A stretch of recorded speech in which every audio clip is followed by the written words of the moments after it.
Stan, and I think Tom Dalton, is that right? And Mike Donnelly. Mike Murphy. I don't see Tom. Okay, I'm Stas, and I'm up on top. Oh, sorry, Sure. Stas. Sorry about that. But who's the And Mike Stan? I don't Murphy. remember anybody. There is a Stan Stash, but he didn't have a picture. I know, but I don't remember anybody at school. Had the I agree same with name. you. Yeah, Nobody- I'm a little Mike younger Murphy. There Mike you go. Murphy's here. I'm a little younger than you guys. This is Stan Bies. So Oh, I was in the okay. class of 68. As you said. Mhm. That's only 2 years behind us, though. Yeah. Well, But that's 68 feel for high maybe- school or the 2 years of college. No, high school. Yeah, so you would have been 4 years. Oh, Much younger. Would Yeah. that have been Tony Foster's class? Yes.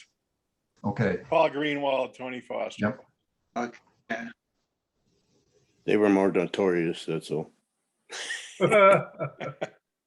That's all right. I started with like 130 classmates and ended with, when I left, there were only, I think, 10 left. Oh, boy. Tony Foster operated on me. He was a good guy. He was one of the best guys in the class.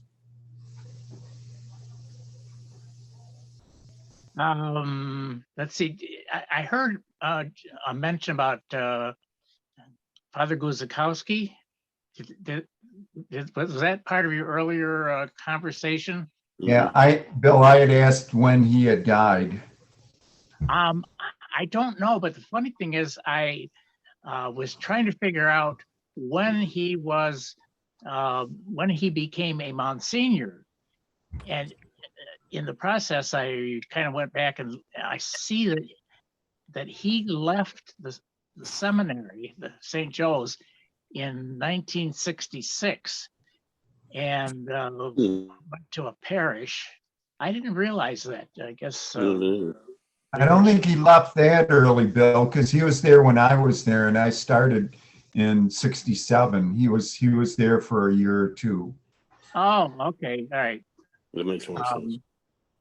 Well, a little bit of it. I saw his his obituary, and I was going through the thing, and it said that from 1942 to 46, he was a chaplain in the Army that we knew. I don't, it came up a couple of times.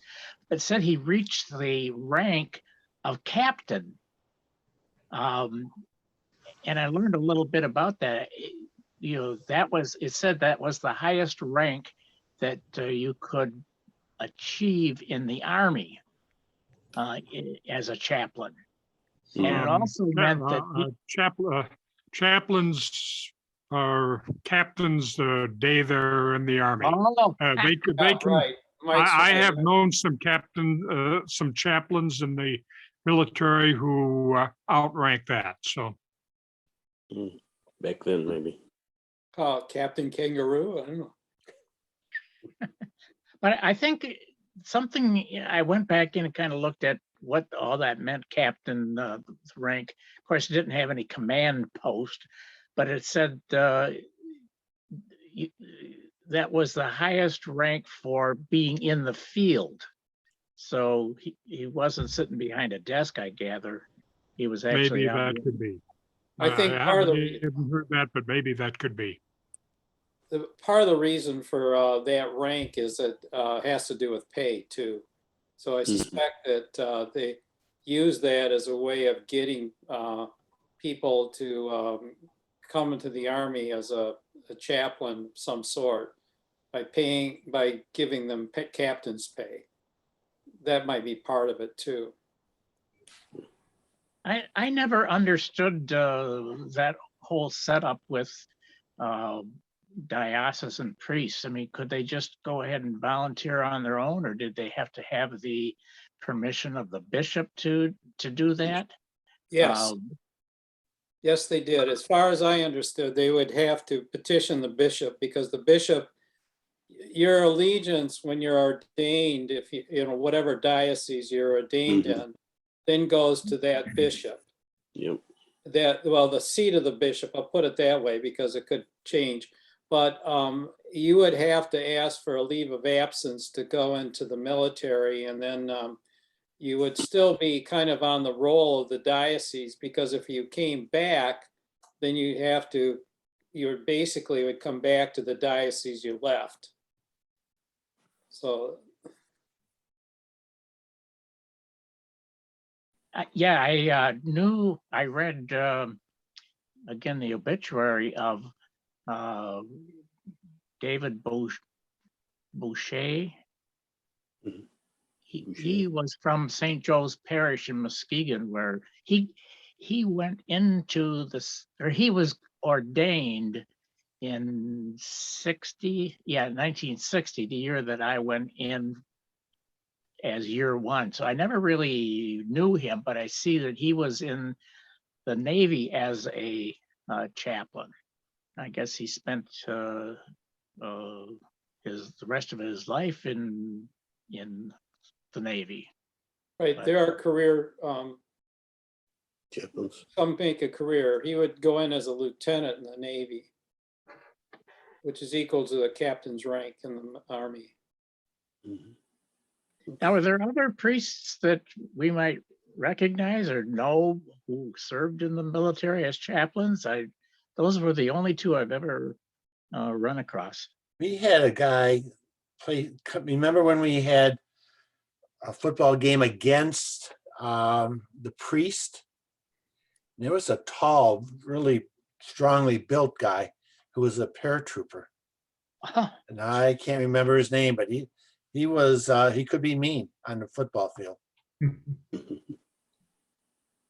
And we played against him. It was our first, second year, maybe third year. Pete played in that game. I did a little bit. I remember who you're talking about, yeah. I saw Guzikowski before he died. He was at Guardian Angels Parish in Manistee, which may be where he grew up. Yeah, he was from Manistee. Yeah, he He was. was in a wheelchair, still saying mass, like he must have been close to 90. Hmm. And he remembered me, he remembered everything. It was incredible. Mhm. That reminds Not me. surprising, because his recollection of history events, he'd yeah. throw it at you like a machine gun. What year was the Peloponnesian War? Don't ask me. I used to have a song that the refrain was about the Pyrenees Mountains. Huh. Something happening on the Pyrenees Mountains. I Made a gotta great look at- impact on me. So I have a question for Paul. Paul, when was the Kalamazoo Diocese created? What year? What was the event that? I have to think here a minute. 1971. 71. 71. Because apparently when it was created, it carved out a few parishes that were part of the Grand Rapids Diocese. Is that correct? Yes. Yes. The bottom. Because my parish was in Douglas, Michigan, St. And- Peter's, And Blessed Sacrament in Allegan. was also sent to So Kalamazoo. Allegan County moved from the Grand Rapids Diocese into the new Kalamazoo Kalamazoo Diocese. Diocese. Right. So Otsego would have gone too. St. Margaret's and Otsego would have been one of those. Mhm. So those of us in the seminary at the time, I left in 68, but if I had still been there in 71, my affiliation would have been no longer to the Grand Rapids Bishop. It would have been now to the bishop in Kalamazoo. That is correct. Probably. That is I- correct. That's what my fate would have been. Yes. That's what your fate would have been, right, Albert? Yes. Uh-huh. It was around the same time that Washtenaw County left Detroit and moved to Lansing. Yes. And it was at the same time that the Gaylord Diocese was created also. That is correct. Mhm. And I want to just say that Berry County, where we were for 40 years, was the cutoff for Kalamazoo. We were in Middleville, and that was the last little parish to the north. And then the Mhm. next parish up was Caledonia Holy Family, and that was Grand Rapids. Grand Rapids Diocese. Mhm. Okay. that reminds me, I got an email from Terry Stewart. Said he met with Bishop Rose again last week. Oh, And he says he still remembers me, but his grasp of reality is slipping. He is living mostly in his memories of the seminary. I've been taking him for cardiac testing. He's eating a bit better and gained a little weight.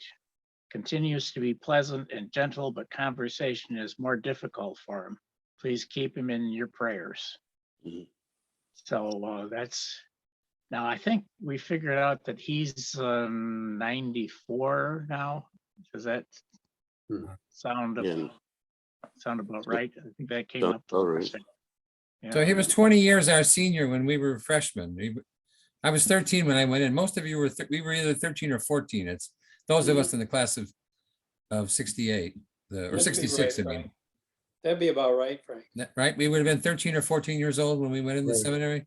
Yeah. 14. Bill, you said his memories of the seminary. I presume you're talking about St. Joe's. He was Yeah. rector of St. John's Major Seminary. Yes. Right, I think it was just referring to St. Joe's. Joe's. Yeah. By the but- way, I was over in Grand Rapids on Friday and stopped by the seminary. Actually, I was doing the driving for my sister-in-law who was on her way over to Hudsonville to pick up a rescued dog.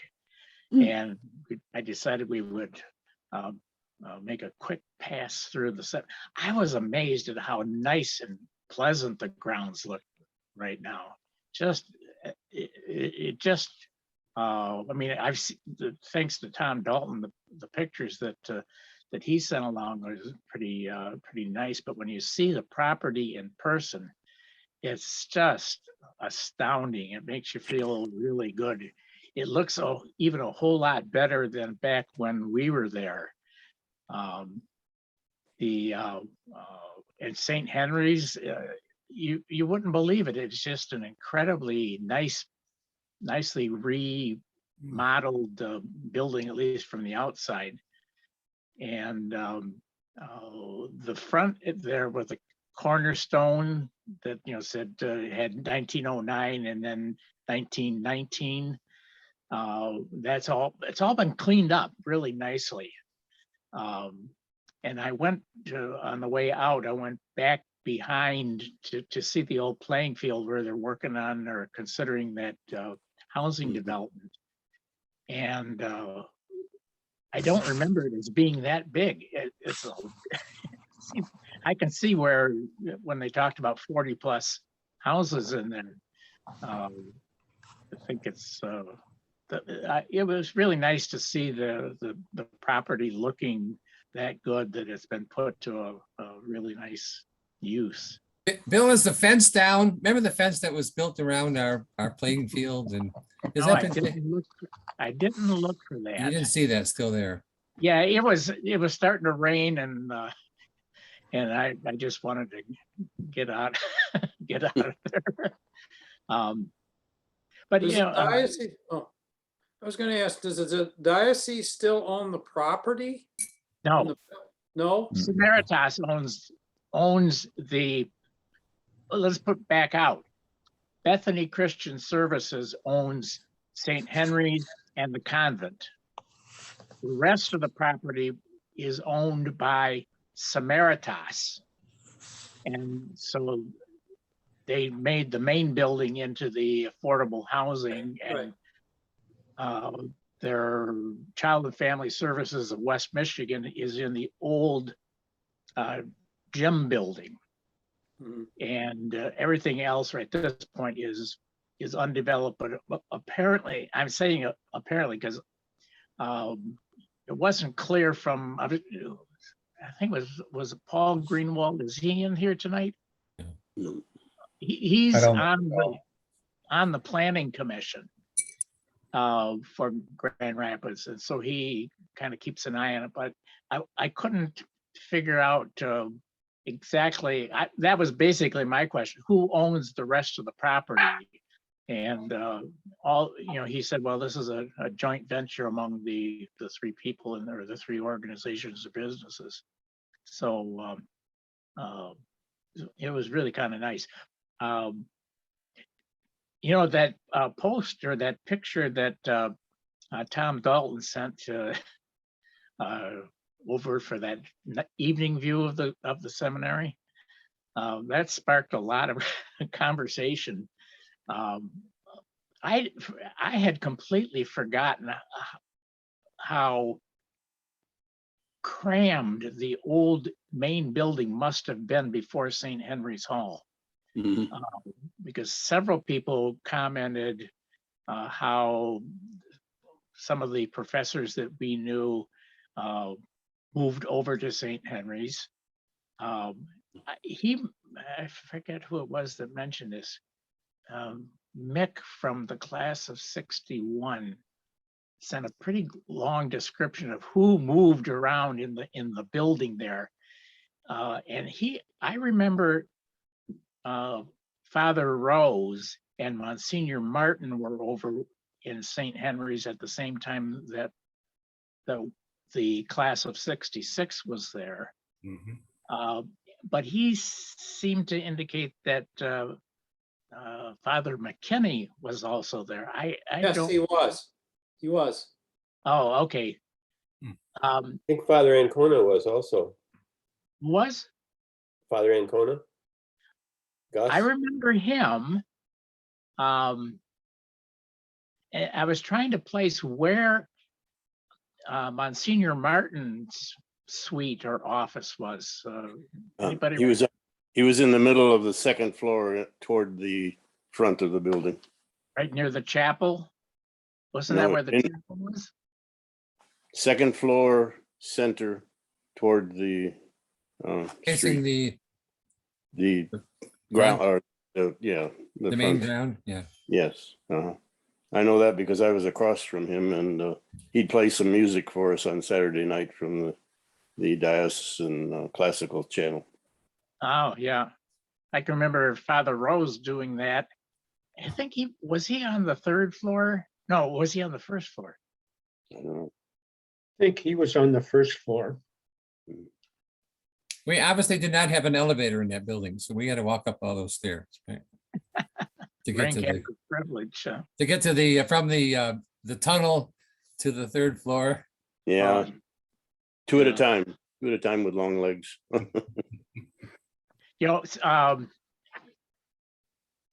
I know it was Jerry Stein that reminded me of the bear. Mm. Do you remember the bear? Yeah. And you have to knuckle down.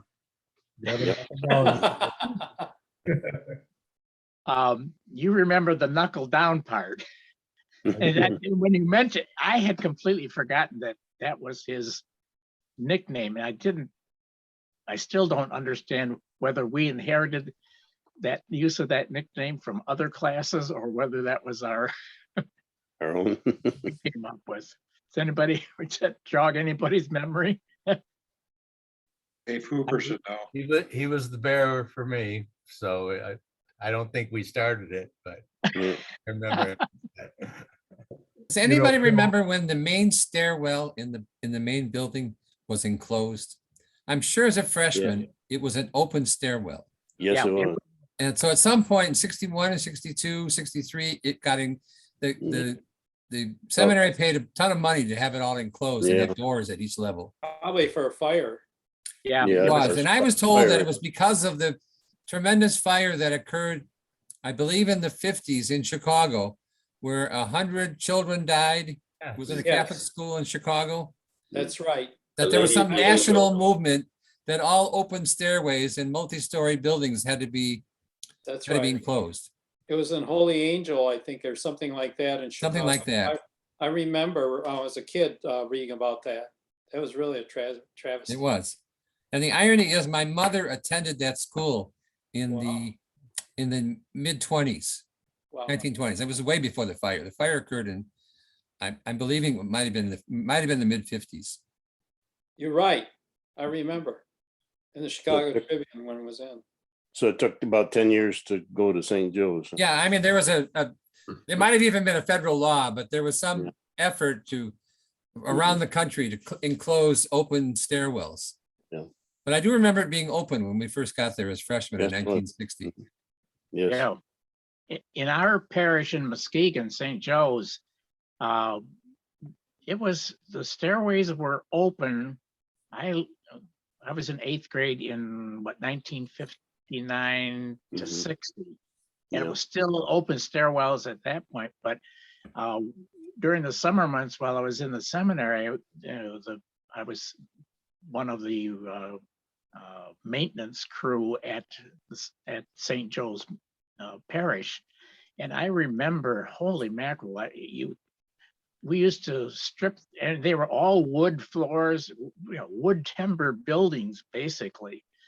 And, we would slather on the varnish, getting ready for the opening of the classes in the fall. And it's really amazing that a lot of more of those schools didn't go up in flame. I mean, Yeah. Can I tell you a funny story that happened to me when I was in the Vatican about a stairwell? Sure. I think you'd be interested. Somehow I was wandering through there and it got to, it was directions to the Sistine Chapel. And what I didn't realize, I don't know if any of you others have been there, but it actually was off kind of to the apartment of the Pope. And so, but it was on a little bit above the where the entrance to the chapel. So when you went in to see it, at least the entrance that I got, is I went down a stairwell and it had a little landing and it was enclosed. And at the landing, you turned around and just before you opened the door to see the Sistine Chapel, it said, "Watch for pickpockets." I couldn't believe it. And then you walked in and saw the most incredible art in your life. And the first thing you do is your head goes, straight up. And the reason is the Italians are kind of notorious for being pickpockets. Yes. But I'll never forget seeing this. I thought that was really strange in a way. But anyways, that was my memory of the Vatican. That was an important reminder. Yep. It was. Is that you, Paul? Yeah. That's what I said, yes. Seems to me that sign might still be there. I'm not sure. You might be right. Well, if it wasn't, we were all warned of that before we got there too. that brought up another point that I discovered this week. It has to do with Monsignor Martin. And whoever, and again, I can't recall his full name from the class. Thomas O. Martin. Thomas O. Right, no, I got that part, but whoever told me about Monsignor Martin said that I asked, like, in all of the shuffling of people out of the main building over to St. Henry's, where Monsignor Martin came from. And what he told me was that Monsignor Martin was never in the main building, that when he came back, because there is a classification called he was a pontifical something. And when Pius XII died, they could no longer wear the purple and the red. They had, all of the monsignors had to go back to wearing just the all black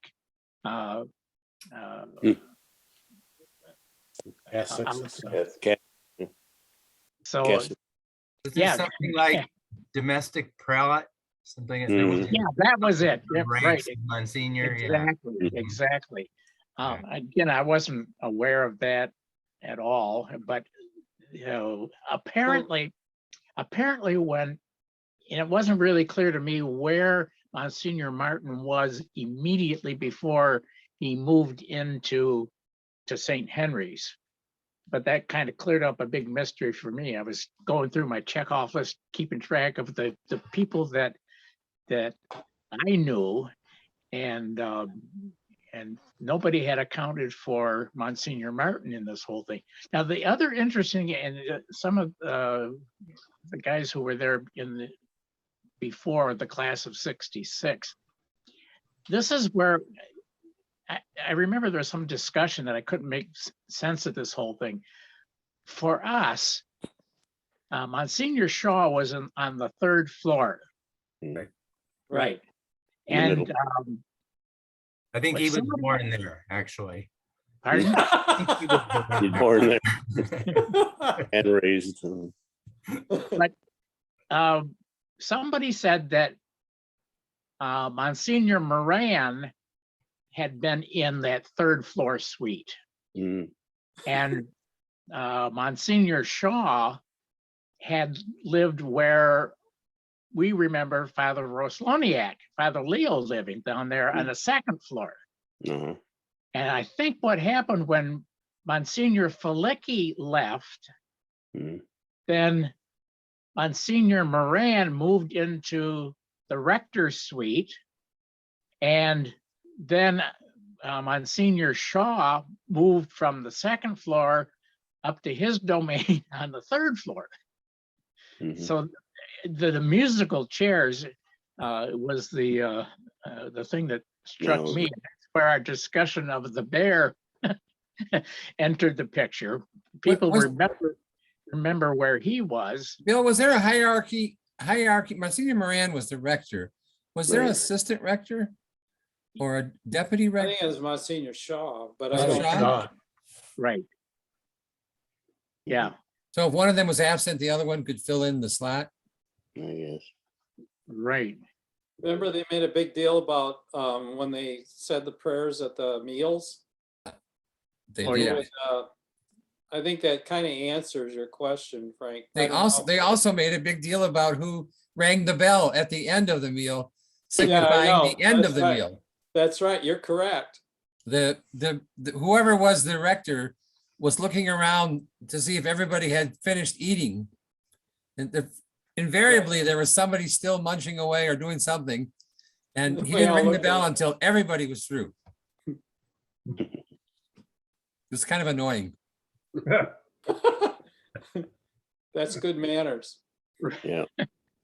You know, I think I might have mentioned this many Zooms ago. One of the strangest learning experiences for me was when we were somehow we were upstairs, I think in the chapel with Monsignor Moran, and he was giving us his welcome speech and all that. And then he said, and now we will repair to the refectory. Yeah. What does that mean? I just followed the crowd. Repair to the refectory. It's like, Oh, yeah. okay. Yeah. So, now, Standard. back to the bear for a second. I wasn't aware of his having diabetes. I think, was it Jerry? You were the one that mentioned. I thought that we were all terrified of that man. And he would come in sometimes, as I recall, in a very jovial, like intoxicated almost mood. And other times, you know, he would be tough, you know, the tough guy to deal with. And you didn't want to screw up in the Latin class or whatever class it was, as I recall. Latin. You guys got to knuckle down. Yeah. Mike Hazard and Chuck Fisher and I must have been after we left St. Joe's, all three of us went to Sacred Heart. So we were together for 2 more years there. And during that 2 years, we made 2 particular visits. One for a vacation we had that the seminary, St. Joe's was still in session. We came back and spent like 2 days, a weekend, something like that at St. Joe's. And it's like the faculty just couldn't believe it. Like, why? These guys want to come back and spend 2 days there. And it was the overwhelming impression that we got. We're glad you're here, but we can't for the life of us figure out why you're doing it. And then on another occasion during the summer, the bear was teaching in Marquette University in, is it Milwaukee? Wisconsin? Yeah, Somewhere yeah. in Milwaukee, there. that's right. And we went to visit him. And once again, it was delightful and we were well received, but he just couldn't figure out why we would ever want to see him again. You were in town for something else, right? You just stopped in. That's really, no. We came here to visit you. Good. He was like, Was he character. teaching? He's quite a guy. Was he How'd you- teaching Old Testament stuff there at It's, Mark? I think Pardon me? Because wasn't he supposed to be a scripture scholar or something? Oh, definitely. Yeah. So how he ended How up did he at get St. the- Joe's, I could, he didn't, that seemed kind of strange in a way, Well, here Yeah. was my perspective on that.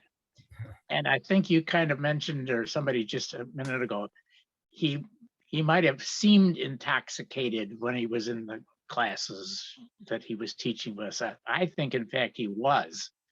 I do too. Yeah. I recall, again, somebody in the conversation this afternoon mentioned, I forget exactly how it all came up. Oh, I was trying to figure out, I remember Frozen in time. one of my classes, or in one of my rooms at St. Henry's, looking out one morning, and here was an ambulance in front of the main building, and somehow they might have mentioned in passing that Father Weisengoff was taken away ill, but they never mentioned anything from that point on that I recall, anything about what his condition was or where he went. And decades later, when I was working at Brighton Hospital, which was a alcoholism treatment facility in Brighton, Michigan, they had a close affiliation with a place called Guest House on the, I can't exactly, it was a former Jesuit spot. Right, that's right. Yeah, and some of the medical people from Brighton Hospital would also run over to Guest House. Yep. And so what I was getting at was, if alcoholism was just sort of something you didn't mention for everybody else, it was especially taboo when you were talking about priests or police officers or people in high rank in society. So that sort of started ringing bells with my memory that that's probably what we were aware of, but didn't understand what was going on at the time. So anyway. Well, Dave Hooper could I think relate to this, but on US 23 between Ann Arbor and Brighton, Yes. just past Whitmore Lake, there was a facility. I think they closed it down within the last 10 years, but it was for priests. Oh, really? And you're exactly right. I never knew that there was an affiliation between, with the Brighton hospital that you're talking about, or facility. And it was called something Jesuit. Maybe Dave knows more than I, but yeah, you're correct. And it is kind of strange because I was thinking about Father Weisengoff, and I kind of came to that conclusion because he just, for me, he kind of came out of nowhere. I mean, he showed up for class and he did his thing, but you never knew anything except he was a really smart or very well-known or something scripture scholar. And you'd think, well, if that's the case, what is he teaching at St. Joe's for? I mean, don't get me wrong, but it just, teaching seniors in high school, and probably was considered a safe enough place, and they did want to use his gifts. Yeah, Mhm. no, I don't disagree at all. Yeah, you're right.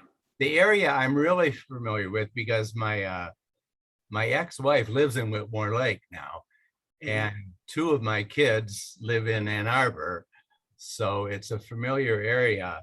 But I think I also remember, I was not involved with the place, but I remember that being there and some of the priests who carried on that ministry to alcoholic priests. Okay. It's Yeah. just north of Whitmore Lake, between Yeah. Whitmore Lake and Brighton. But Yeah. where exactly, I don't know. Yeah. So, Interestingly enough, and I don't think it's the same spot, there's this piece of land over there. I just saw one article about it online, so who knows, but it's owned, it's between two parishes there, the Brighton parish and whatever is directly south of it. Heartland, And or no, Pickney. yeah, it's in connection with San Giovanni Rotondo, Padre Pio's place in Italy. Whatever ministry has grown out of him has plans to build some sort of a hospital, I think, some sort of a service facility of some kind that will, in name at least, be connected to the famous Padre Pio. It'll be in the territory of the Lansing diocese, I believe. Dave, Now you it's just said, a meadow. There's nothing visible to see. David, you said something, it hit me. I don't, Mike Donnelly. Mike, do you remember about 2 weeks ago, Father Venton talked about Padre Pio at the Mass? Mike and I, Yeah. and I was kind of floored because, why he would talk about it in a way, but maybe that all connects, because the only time I heard of Padre Pio was when I was in grade school at St. Thomas in Grand Rapids. And I think he had been just made a saint because he had the stigmata. But I thought it was rather strange because this priest is fairly new. I mean, he's only in his second year, and he brought him up, and he doesn't have a real, I don't know, deep background in kind of church history and stuff. And all of a sudden that came up, and I suspect you're right. I also suspect that it might maybe because of that have something to do with, this is speculation, with Monahan and that group. Oh, yeah. Yeah. And maybe there's some land there. I don't know, but that's just speculation. Good detective work, or at least Well, it's it's kind a of, possibility anyway. Yeah. How did he acquire the nickname the Bear? that's a Was good it question. physical Jim. size? He had Pardon me? Was it Is he not- physical size? He was a kind of a real rotund guy, and he wasn't real tall. I mean, his whole presence was intimidating. It was kind of bent over too. Yeah, Didn't he have right, a you're limp- right. Yeah. A Yeah. limp or something? Well, he had a wooden leg. We used to say it. I don't know if that Well, was he true. limped, didn't he? Yeah. And his whole demeanor was like a bear. He Yeah, you're was. right. It was an apt nickname. Yeah. I didn't. If you had a class from him, you'll never forget him. I mean, you would literally, people would be shaking when they were standing up and reciting, because you had to stand up and recite, and he just kind of sat there like this, and kind of challenged you to, Lord help you if you made a mistake. Okay, I have to tell you this one then. I think this is, But give him his due, he knew his stuff. Well, that's true, He was the one to learn Latin and Greek from. right? this was in, I think, 5th or 6th year. I am reciting, Dick, I'm up on my feet. trying to pronounce the Latin without getting crucified. I Right. knew it was coming, and I stumbled over the word Smyrna, the location. And he goes, "Hey, Stein, you really smeared that one, didn't you?" Oh, Never forget it. I mentioned this to Jerry this afternoon. The one thing I remember about the bear was, boy, if you messed up in his class, he would say "scribe censias," write it 100 times. I don't know if my Latin is good. Does anybody remember that scribe Yes, censias? yes. Yes. Scribe censias, and then whatever the word was that we were supposed to do it. Mhm. you know, one time, somebody was up, and I think I knew who it was in our class, and we were studying the Aeneid, but they were giving the story of Troy, and they were talking about the horse, and the person up there was real nervous and that, but he was quite good. But he got to the word Uber, I think was the name of it, the word. And Msgr Shaw was teaching us for whatever, I can't remember why he was, but anyways, he got him in a position where he said the reciter did not know exactly what the word was, but it was describing the Trojan horse when they came out of the stomach to on the ground. And he didn't, he kind of got the idea of it, the translator, but Msgr Shaw got him on the word Uber. And he said to him, "Do you know what the word, do you have one? Do you have this?" And he said, "Yes." However, interestingly enough, it was the female part of the stomach. And that was embarrassing. So who was the priest or Monsignor? Actually, I can't remember the name, who was so big on Latin sayings. I must have had to memorize in the course of a year or two with this priest, 20 or 30. It's 8 o'clock. Niti more semper invetitum, is the grass is greener on the other side of this. Oh, yeah. Of the fence. Basically, we always strive for the forbidden. So there was one priest who just loved to talk about Latin sayings, tempus fugit, caveat emptor, all those things that. Novi sopantem. Yeah, so I honestly, I could sit down and probably write 30. Mater meus essus. Yes, and that saying, Mater mea essus mala, he made a huge point. You're right. And it had two Was that meanings. Father Fay? Was that Father Fay? I say Fay. Yeah. Was it that who it was? Yeah. Paris cum paribus facili congregatus. Congregatur. Bunch of old guys. Was he a tall guy? Was he? Yeah, he was tall. No, is it? Okay. I really Okay, well, then- All right, the reason is he kicked you so much, you forgot his name. He used to walk by you and then he'd kick you with his foot. And in the study hall?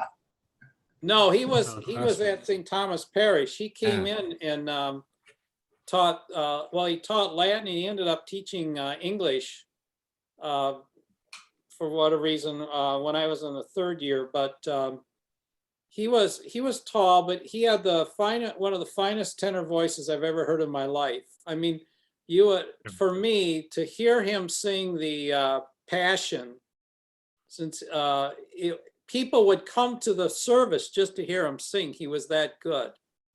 He was unbelievably talented there. He would say damus all the time instead of domus. He'd say damus.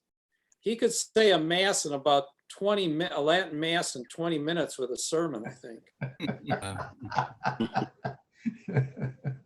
Who was the priest or faculty member connected to the phrase, "You had your chance and you missed it"?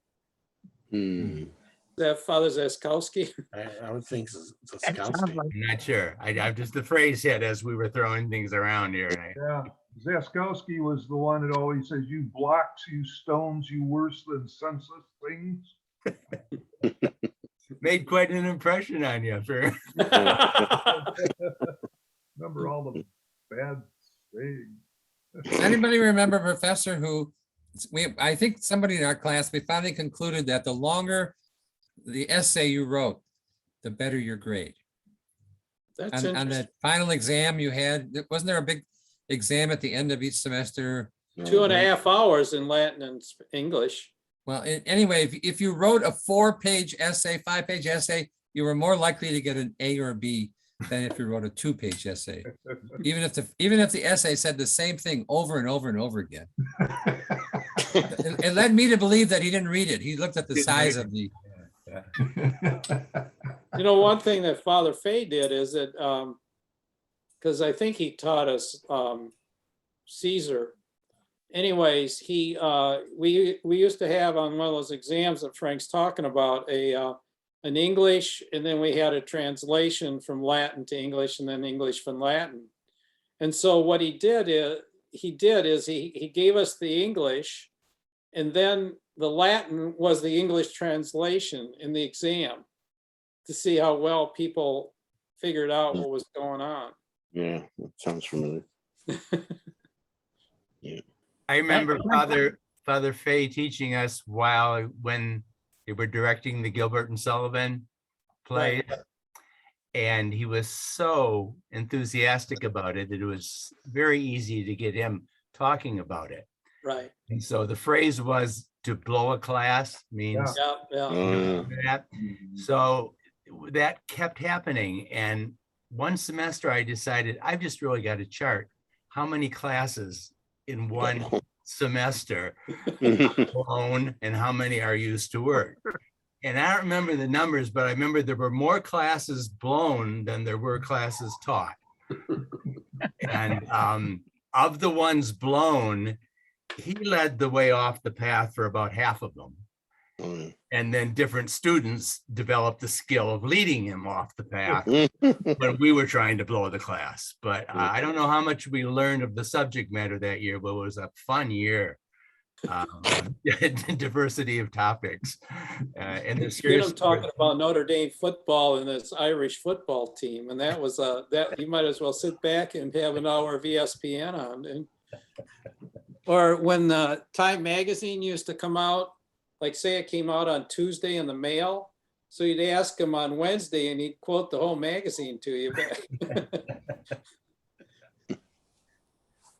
While we're on that subject of Latin, which was, Pete, are you still around here? I don't see all of the. Yeah, he's there. Pete sent along that article about those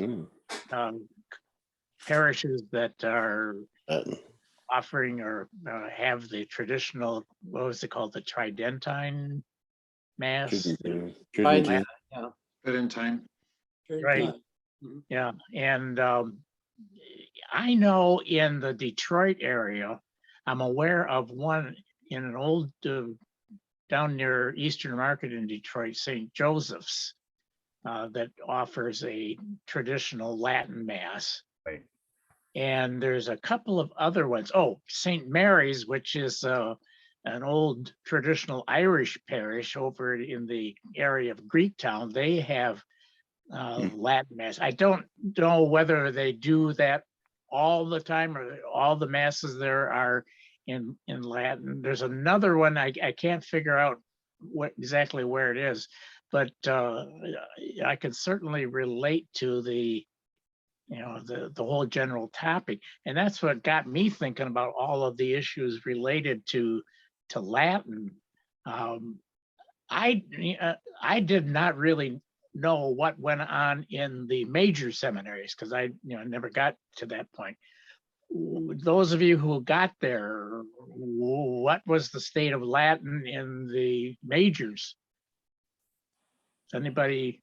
Well, go ahead, Dave. I can address it as the one who went from St. Joe's on to Sacred Heart in Detroit, along with Hazard and Fisher and forget who. There were like 3 or 4 of us that were, I think, Lansing Diocese candidates. At St. Joe's, at least during the days I were there, wasn't too much renewal going on yet in curriculum or rule or student activities or anything. It's kind of, you knew Vatican II was going on and you knew there were ripples going on in the church, but you really wouldn't know it too much from the actual institution. Sacred Heart, on the other hand, I think must have started liberalizing or updating right when the wave of the council came, because all the things that I would never even have dreamed would be acceptable in a seminary were old news at Sacred Heart to our classmates there, who were very frustrated about the things that still, the changes they still wanted to see. I thought I was in heaven. I mean, every freedom or, you know, be off campus, be involved in interfaith and interracial activities. It was just had begun being a Vatican II seminary. And we just happened to step, you know, like from May to September, from the old world into the new world, it seemed like. So I don't think that would be typical necessarily of what went on to those who went beyond St. Joe's to Cincinnati or wherever else the Grand Rapids people went. But for me and the few of us from Lansing, especially Mike and Charlie, it was like a breath of fresh air. And Well, I was, Jim Hannick and I went to, I think, a relatively new seminary for Grand Rapids students. We went to San Antonio, Texas, Assumption Seminary. It was very open, very much into Vatican II ideas. We had a very liberal rector. We were encouraged to participate in things happening at the college we attended or even off campus. So yeah, it was an eye opener for me. It was a very great, really good 2 years after 6 years at St. Joe's. Of course, I left the seminary at the end of those 2 years, but there were other How much reasons. Latin did you guys have? Almost none. I mean, I don't remember any. The only class we had at the seminary was, I think, the history of the Old Testament. I don't know why we even had that, but every other class we took at St. Mary's University, about 2 miles from the seminary grounds. Every morning a bus would pull up and we'd all load up on the bus and spend pretty much the whole day at the campus.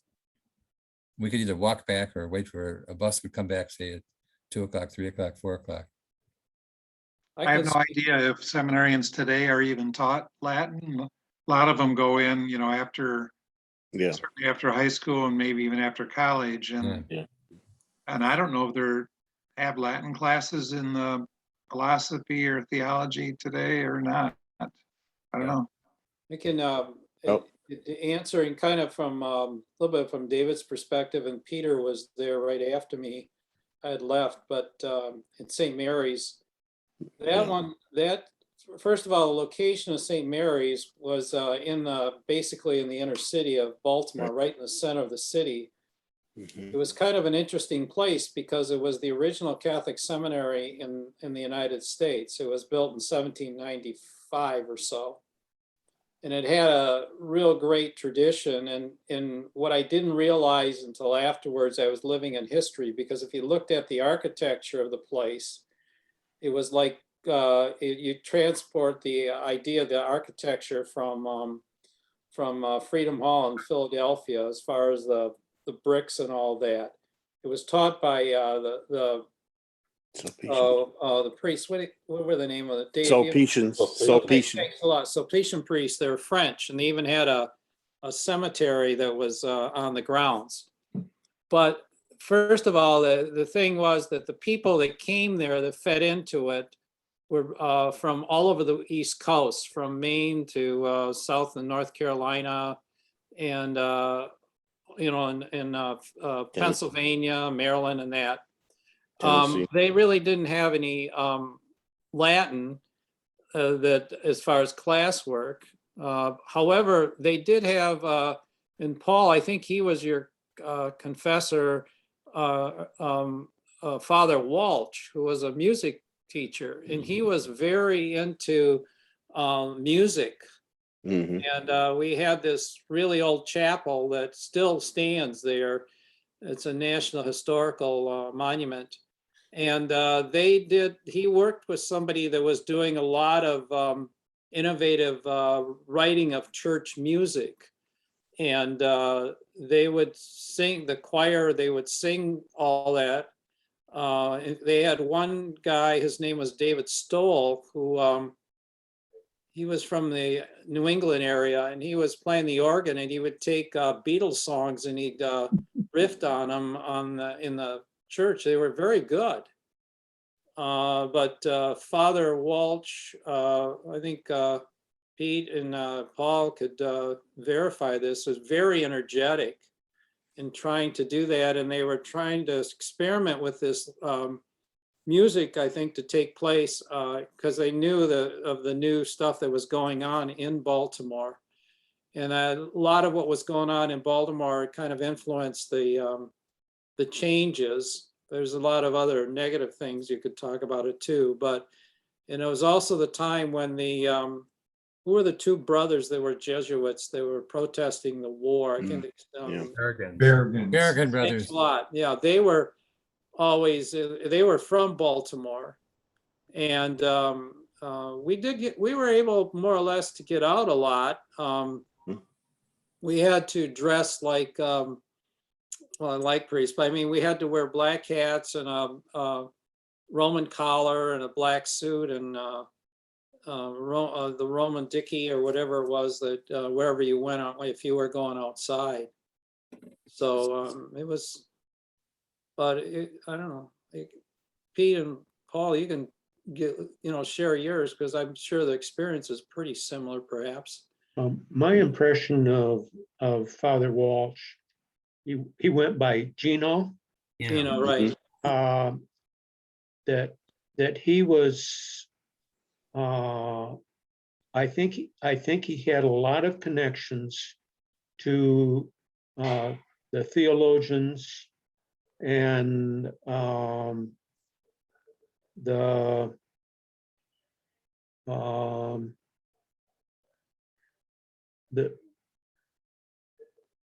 the people who were facilitating the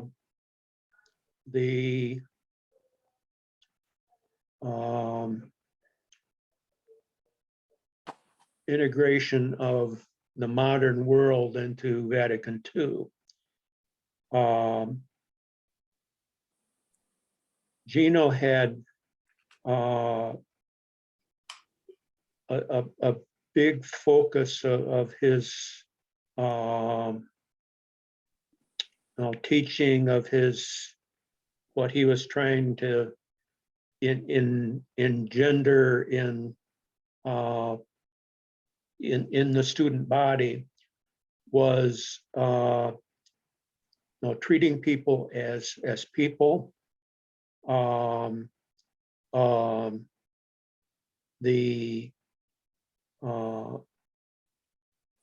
Doing things naturally, avoiding pretense,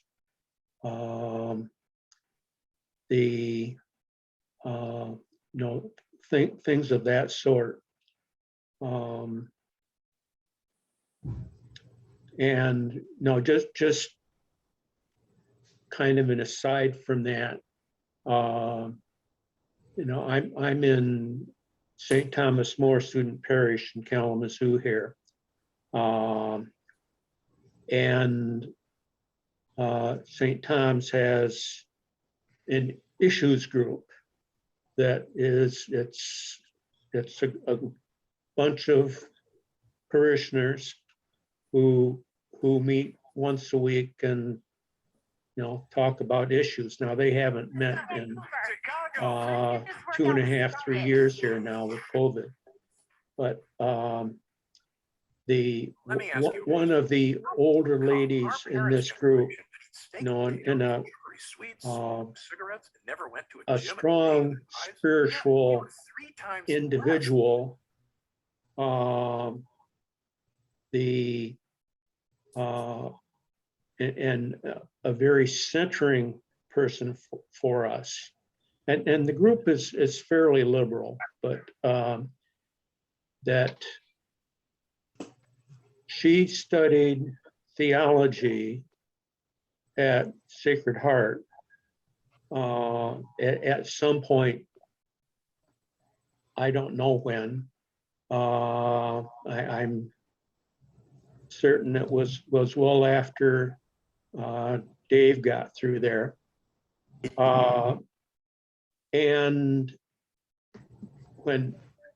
I related my experience with Gino, and she had studied his theology books that he had written that were a strong influence in her faith formation, which just, very interesting continuation.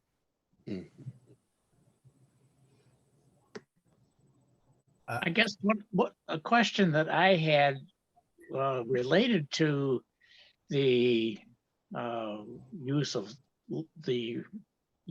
Latin in those masses today. Now, is Latin officially the language of the Catholic Church? I don't know if that is something that just ever stuck in my mind. Does anybody know? My flip answer is it depends on who you talk to. Yeah. Oh. Do we know anybody who studied in Rome? Did any of our classmates? I did. Yeah, I could add this as the sequel to Sacred Heart with its breath of fresh air. Yeah. Going to North American was like going back to St. Joe's. Okay, North American College. With an Italian flavor to it. We attended the Gregorian University where all the classes were taught in Latin. Yeah, so they needed. So you had a whole hall, 200 or 300 students, one professor speaking or perhaps reading his book to you in Latin, and that was the mode of instruction. Wow. How did you adjust to that? Yeah. What ended up happening was less students just stopped going to classes because it was I can learn more staying home and reading the book than by going there and have it read to me in Latin. Yeah. So it came to the point that the majority were not even going to the classes. And so the topic was being debated about us, but there too, you had a multilingual faculty. They weren't all Americans by any means, and they came from a lot of different countries, and they were very good professors if you could understand what they were saying. So what we did is we elected or chose 3 of the best students in our class to attend the classes in person, who understood the language they were being taught in. They took wonderful notes, came back, translated them into English, and published them to all 50 members of our class. So that was how we attended class for a couple of years in the transition. And as far as it got, by the time I left, which was 1970, at the end of 4 years, you had to do a comprehensive exam where the questions could come from anything that you had been taught in the 4 years that you had been a student there. So it covered a lot of matter. I remember taking a month and packing up books and going on a train ride to some relatives that I had in northern Italy and studying for a month. The schedule was get up in the morning, study, take an hour break for lunch, study. If you had put in 10 hours of study by dinner time, you had the option of taking the evening off. This was just my discipline for myself. If not, you kept working until you put in at least 10 hours study for 30 days before you're going to be ready for this test. Wow. So, and I had a classmate who called me one day and said, they're coming a bit earlier than we thought, so you better get home. So I packed up all my books, jumped on the bus or on the train, got back to the North American, and I think my exams were scheduled for 2 days later. The norm was you could take, and they were all oral exams. No written exams, they're all oral exams. You could take the exam in whatever language was common both to you and to the professor. Wow. And the professors weren't necessarily the one that taught the class. Any professor could give these exams. They were prepared by the teacher of the class. So you didn't know until it was posted the day before who would be examining you. What language? Therefore, what language you were going to be examined in. Wow. If you were, you never got it in English, but if you're lucky, you got someone who spoke Italian and you'd gotten good enough Italian to do it. But if you had a German or a Frenchman or, well, the whole faculty spoke Italian. So really, you could always take it in Italian. But if you hadn't spent your years there getting good in Italian, forget it. It made it harder to get a good grade, even if you knew your stuff. So as far as what languages were prevailing then in the church, at least where I was then in Rome, Latin was king. And the contemporary languages were starting to find their way into the mainstream, at least of the educational part of the church. Good to know. Did Father Rose go to Rome probably? Yes. Yeah, a couple of times he went. Or Any of our faculty, other faculty members go to Rome? Father McKinney. Louvain in Belgium was the other spot where some of the very well-educated seminarians were sent. So I don't know if anybody on our faculty was, but I have a friend here in Chicago who was a priest and he went to Louvain. Louvain was excellent. Yeah, you had to speak French. You had to learn French fluently. Yeah. Jim Van Wert went there. Yes. The only problem is he fell in love. He never considered that a problem, actually. No, I'm sure. No, I like Jim. I just heard that happen. Can I share a story with you? I hope you're interested. It's kind of a little bit like what David shared with you, but then it's a little different. I've loved education and I love the Renaissance. And I had the opportunity out of the clear, well, I kind of plotted it to go to the University of Padua. Wow. And the reason I was excited is it's the first Western university in history, I guess. Yeah. So, I didn't have any tour or anything. I just, I saw the church where the Anthony of Padua Church that had more images than any place I've seen in the world is unbelievable. And then when you walked into the city, it wasn't seemed to be very big. And by the way, you could take canals from Venice to Padua, which the Doges did. It was only maybe, I don't know exactly, say like 17 miles or less. And they do that like in an afternoon or a stroll. In the middle of the town center, they had this kind of large pool, and then they had all these cement figurines around it of famous, I don't know, people that were from that area or something. So I went to the university, and its original name was Bow. And the reason was that it was a meat market, and the Latin word for cow is boss. So that was the nickname, Bow. And anyways, I got in and I went to, I walk into like a little anteroom on the first floor. Because what I'm going to tell you is what happened on the second floor. But anyway, I got there and it was had these murals that were really neat. And it was the last victory of the Italians in 1948 when they fought a great battle in close to that area. But then I was in right inside this inner room, I got into another room that was about the size of a high school gym. And later I found out what it was. And it was just a open area. And then on the sides were chairs. They were like the chairs that the priest had or the bishops would have, you know, with their little, when they sang the credo and everybody sat down, and they had those, and then they had their family crests on the top of them. But I didn't realize that in that time they had those were the leaders or the regents of the University of Padua. And that's where they made all their decisions. But it was just there was no ornate thing about it except these chairs in this open room.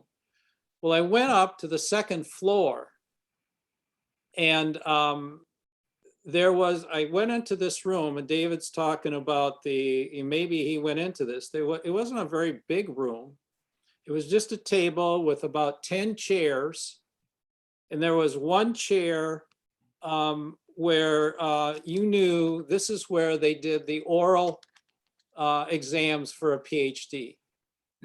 So that you sat in, you know, you were really literally in the hot seat, and then they had these chairs around you, and I don't know, say there were 3 professors or 7, they would grill you on your subject matter. Now, the interesting thing was next to it was a door, and you opened it. It was attached to this kind of what do you call it? A discussion room.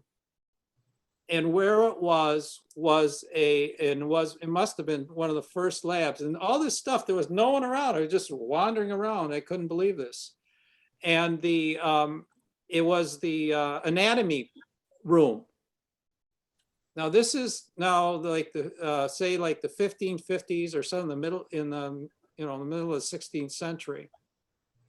And it was set up like an upside down birthday cake. You know, if you watch those old when they talked about those doctors and they're standing up, they were just like little stalls. There was no seats. You just stood, and there was all wood, and then they had a little aisle, and you just stood there. And then at the center was a plant or a small table slab.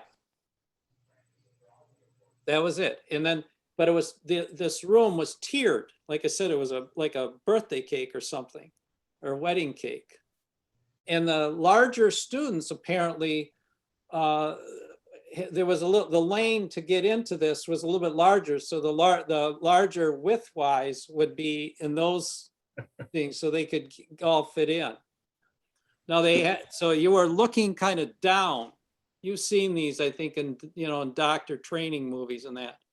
So this is remember one of the original universities in Western world. And in the corner, now this is the second floor. In the corner was a stove. There's a black stove with a pipe, a stove pipe and everything. And so the slab, it wasn't real large. It had a swing door. In other words, this is anatomy. So what they would do is they would have a body there, and they would dissect a body, and the students would watch how they would do the dissection. But remember, I said there was the door flipped.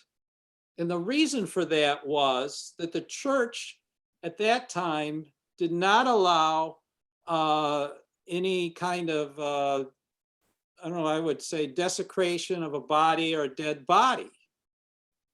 Now this was on the second floor again.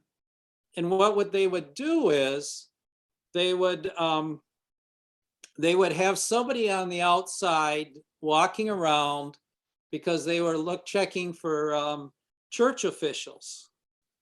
And so what would happen is that that person, if they thought there was a suspect, they'd whistle or something, give some kind of a oral signal to the people upstairs that were doing the teaching. And what they would do is they'd flip the slab, and the body would fall into a stream that was down, and it would wash the body away. And if they walked in, there would be a cat. And it was like, wow. I mean, you just talk about maybe Latin or that. The other thing I thought was interesting is I walked out, there was this kind of pile of wood that was off, and that was supposedly Galileo's lectern. Right in this, and there was no, there were no signs, there was nothing. I really felt fortunate to be able to just kind of walk around and see all this. And it was obviously an education for me because I've been in education all my life, but I've also, reflected the church's attitude, because remember, this is kind of like science meeting religion big time. And so it was truly enlightening to me to see that, and the impression it made obviously was fantastic to me. So thanks for listening. I just Awesome. Thank you for sharing that. Fantastic experience. One of my other thoughts was how much church business these days is conducted in or relies on the use of language in documents.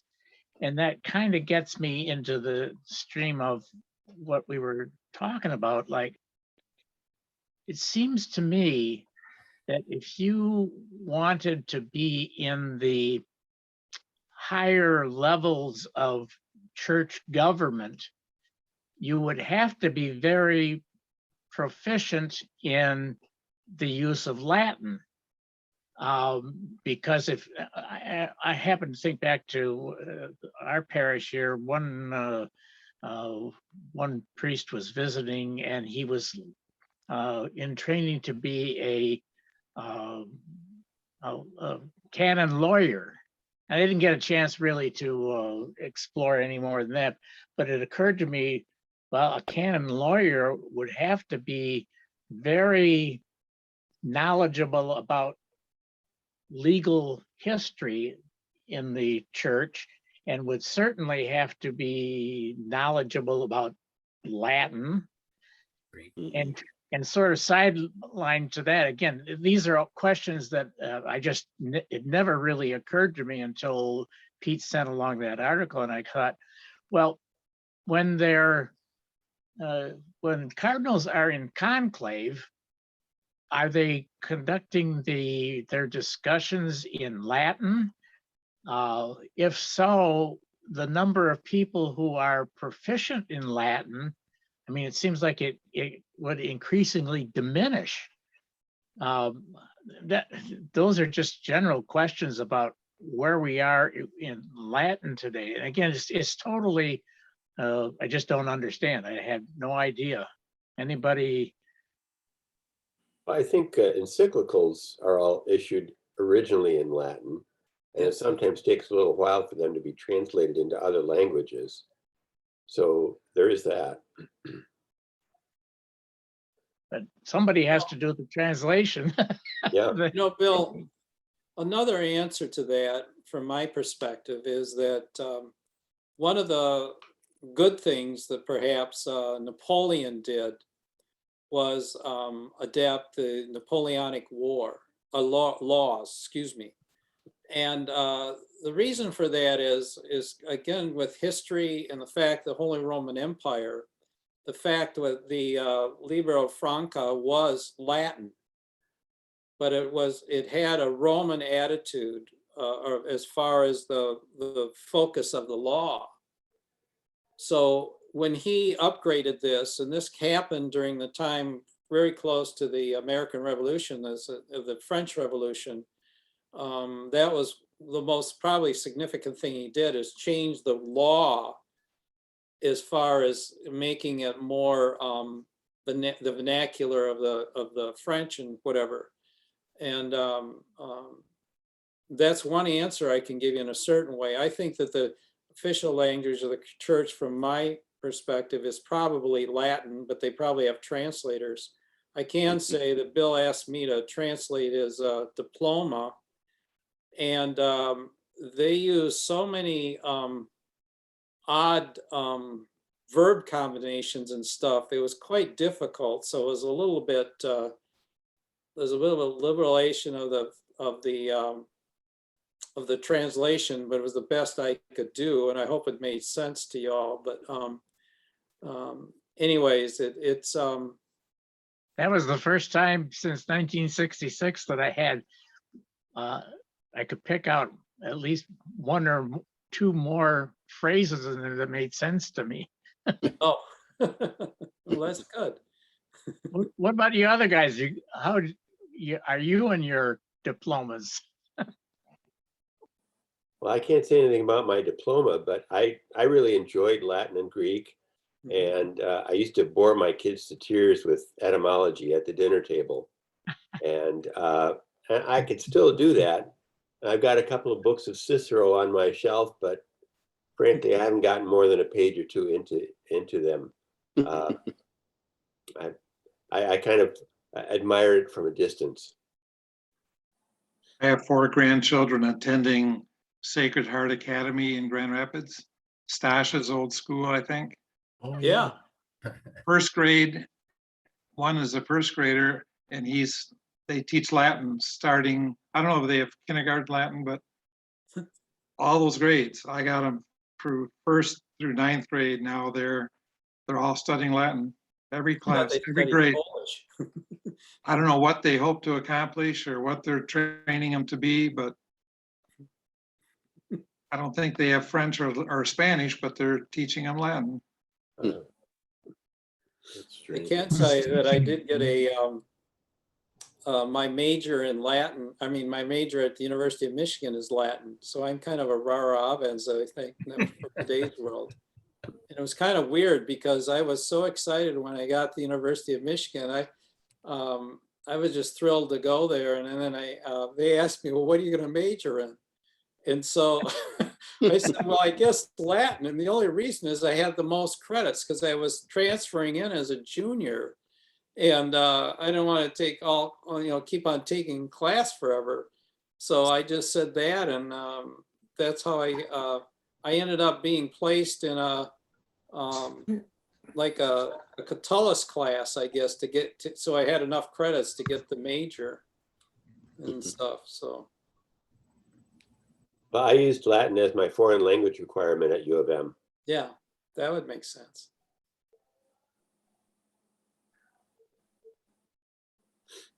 How late are we going, Bill? Well, we can go as long as we have something to say. I always set these things up for 3 hours, hopefully. And I discovered this evening, I forget who it was, Jim Blanchard. When anybody logs in, when my computer's working, I would get a message, so-and-so was logged in. And so at 5 o'clock, I got a message that Jim Blanchard had checked in. And I thought, oh my God, did I get this whole thing wrong? And I guess I kept thinking, well, maybe the way I've set these recordings up is that whoever starts, whenever anybody starts, that's when the clock starts ticking. But apparently their system says, okay, we haven't heard anybody in this Zoom session, so we're ending it there. So that's a long way of saying, I think we have until 10 o'clock, but I can't guarantee much anymore. I swear, I checked out these Zoom things on my computer, on my cell phone, thinking this time for sure I'm got everything covered and nothing is going to stand in the way. And Everything did. so in the future, if I'm not there, just go ahead and keep talking and the Talking heads. system will shut off whenever anybody stops talking. Are we gonna meet Sorry again in about 2 that, months? Bill. I was having problems with a prior Zoom session today, so I was kind of testing out my equipment.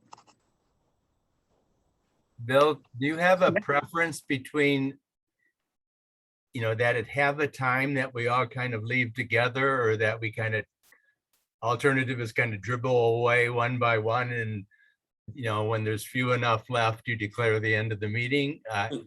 There's something to be said for, I think, a cohesive ending to it. Yeah. Right. And, I agree. fragmented. I think we lost Jerry Stein already. Yeah. I tend to think of it as 2 hours, but Yeah. I Yeah. left at that point with a lot of people. Our original thinking a couple sessions ago was the next time we would do it would be sometime in mid-December, I think. Okay. And I don't have, once again, my calendar is not in reach. So whatever Monday or whatever you guys can come up with or decide on for our next session, I'm all for it. I have a pretty open schedule like most of you do today. December So- Mondays are the 6th, 13th, 20th, and 27th. So probably not later than the 13th. Right. I agree. Yeah. Bless you. Excuse me. Do the 13th then. Yep. 13th. 13th. Not a Friday. Okay, and Monday. hopefully everything will be working on my end. But if not, go ahead Well, without me. Okay. We'll let you know how it goes. Thanks for having us. Does anybody have a home in Florida that they're gonna be down there this winter? We go in March. I wish. No. I'm just trying to line up places to freeload. Let's put We out used to go in February. freeloaders. We used to go in February, but since we're in Michigan now, we're gonna stay here this year. Oh, Peter, still It's gonna interested in feel just like having a lunch Florida. together? Yeah, next Wednesday. Next Is that a Wednesday? date you'd like to set it up for? Yeah, I'll set it up. Okay. Okay. Are you guys gonna be doing that in Grand Rapids? Is that the thinking or? Not quite, I think. Isn't it closer to Al, maybe? Yeah, but we can't do it in Benton Harbor. No. We can't drink their oh, water. wow. Yeah. You can drink wine. Where Next were you Wednesday, thinking? what Pete? date Where is you that? think- Next Wednesday, Pete? I don't have my, The 3rd. okay, November 3rd, yeah. okay. That would work for me. I'll talk to you about it, Al. Okay. I just, like I said at the very beginning, if you ever get a chance to drive through the Grand Rapids on 600 Yeah. Burton, it just blows your mind. It's just incredible to see how nice. But you didn't that go is. inside, did you, Bill? You didn't? No, you I go- didn't go inside. It was getting toward the end of the afternoon when I was Okay. there, and I noticed some staff were coming out, and it was starting to rain, so I just wanted to get as much in as I could. But it really makes you feel good after all these years. It was boarded up and an eyesore in that community, and to see what they've done with it. Samaritas did an incredible job on our old home. Well, even back when it was better on the outside, wasn't it? I gotta say, the renovations that they did, they used, as I understand it, in the main building, every available inch Oh, yeah. was used up. Stuff that we, I wasn't aware of how much empty space there was after St. Henry's opened up. They've changed about every inch is made into something. Incredible. Really, it really looks nice. So with that, Yep. shall we sign off? Sure. I do have one quick question. Oh, sure. Somebody mentioned our Holy Family in Caledonia. that happens to be my son's parish, and I'm trying to figure out what happened to their priest. It was a Vietnamese priest who they really liked, but he wanted to take a leave of absence or something. Yeah, Father Locke. Heard anything about him?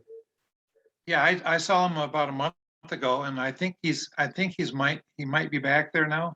Oh, really? Okay. Yeah, he's a nice guy, Father Locke. Yeah. Yeah, we went there a few times for mass and always enjoyed meeting him. Yeah, I've been at that church twice for funerals. That's kind of a shame to be the reason to go to that church, but I really like the layout of that church in Caledonia. Yeah. Is that part of the Grand Rapids Diocese still? Caledonia? Yeah. That was a Yes. topic that came up? Okay. Yeah, it is. Yeah. Okay. Good night. Guys, Okay, bye. Bye-bye. Bye-bye. Take it easy. Take care. See December. you in December. Yeah. Be safe. See you now. See you soon. Yep, See you we'll soon. connect. Bye-bye.